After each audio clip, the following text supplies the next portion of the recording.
What is going on, you guys, and welcome back to another live stream broadcast here on the Sergeant Tank Pets YouTube channel. We have a special guest here with us this evening. Well, I'm definitely excited about it. I know people have been asking who it is. I'm really hoping that maybe a new face to some of you guys and may not be to some others. So we're going to be specifically going over some kind of rare species of fish and being a live bear and that type of stuff. So I don't want to hold you guys in suspense anymore. So, Andrew, I'm going to go ahead and turn the camera over to you. I'll let you introduce yourself.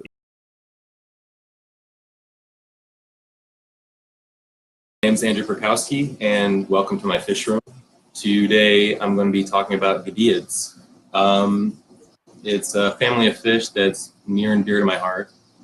Ever since I was a little kid, I've been keeping things that swim, and I've always been drawn to the types of creatures that aren't well represented or are at risk in the wild. I started off as a turtle guy for a number of years, and I was trying to breed Actinides marmorata, which is the Pacific pond turtle. I have bred Midland painted turtles and those things like that.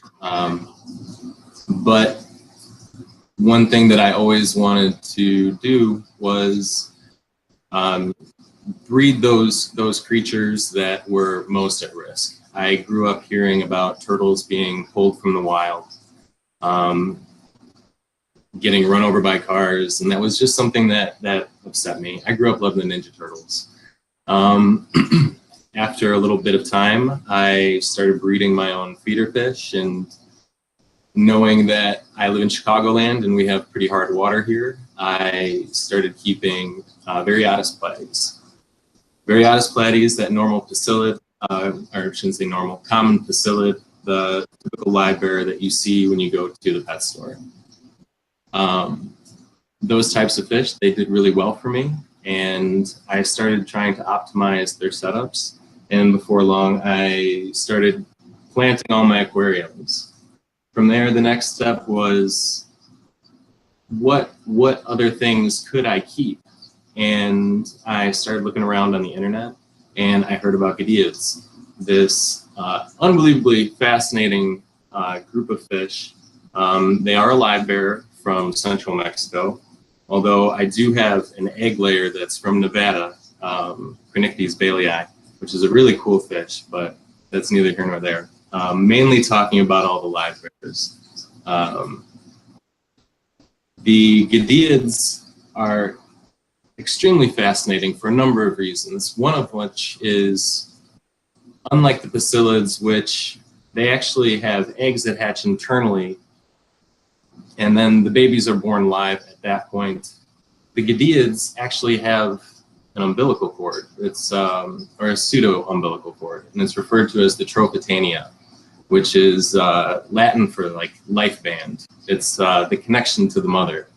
So out of all the creatures that you could keep in the aquarium, this evolutionary oddity is just something that totally piqued my interest. And I started reading about them more and more, and I figured that this was definitely something that I could do with my water, the setups and everything. It was, if I put my mind to it, I could find the fish, I could breed them, and I could ultimately help build up their numbers in captivity. I do have a few species in here that are technically extinct in the wild. So the only reason that they exist at this point is because of concerned hobbyists taking the time and breeding them, maintaining the lines. I have Scipia francescae, I have Amica splendens that are up in that top tank. Zoogoneticus tequila, although Zoogoneticus tequila was actually subject of a reintroduction effort that recently took place down in Mexico. So this is that there is a fish that was extinct in the wild, and through the efforts of a few different conservation groups and a university down in Mexico, I believe it's the Morelia Institute, Zoogoneticus tequila has been reintroduced back to its native habitat. So fingers crossed that they do really well. One of the things about the Goodeids, like I said, they are incredibly rare, and they have a very small footprint in the hobby. If you walk into any pet store and you ask them if they have any wild type Livebearers, let alone Goodeids, they'll have no idea what you're talking about. There's only actually one species that I have found at an LFS, and that was Iliodon whitei, and it was not labeled as Iliodon whitei.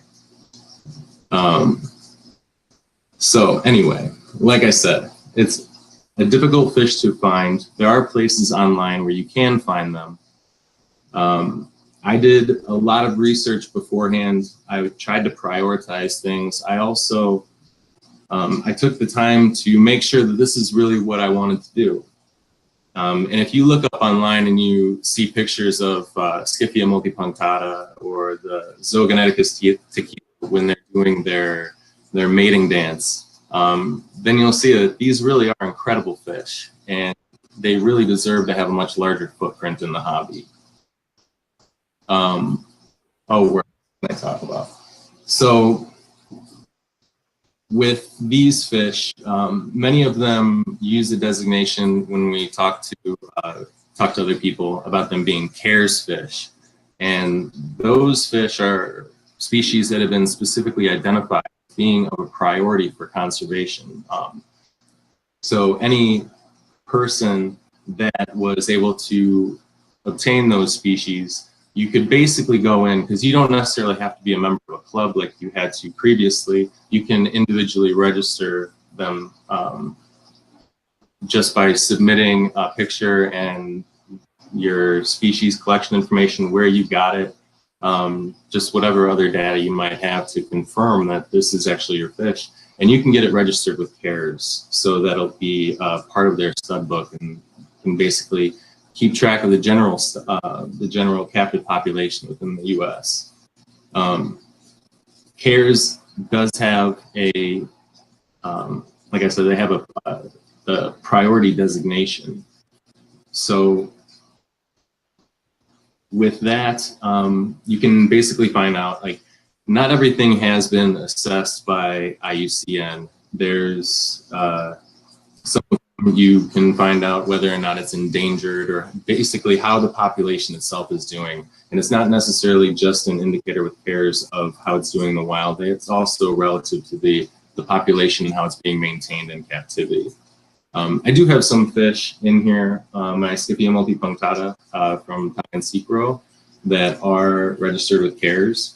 And it's a fairly simple process. So I would highly recommend anyone that has a chance to go and register their fish if they have any species that have a priority distinction on the website.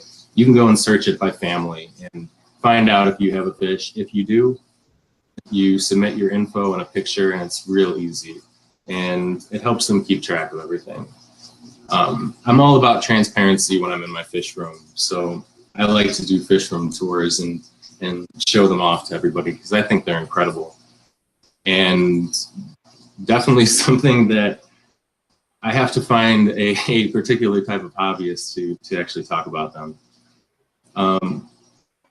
The Goodeids themselves, they do share a common ancestor with the Pasilids, but that dates back to sometime in the Miocene.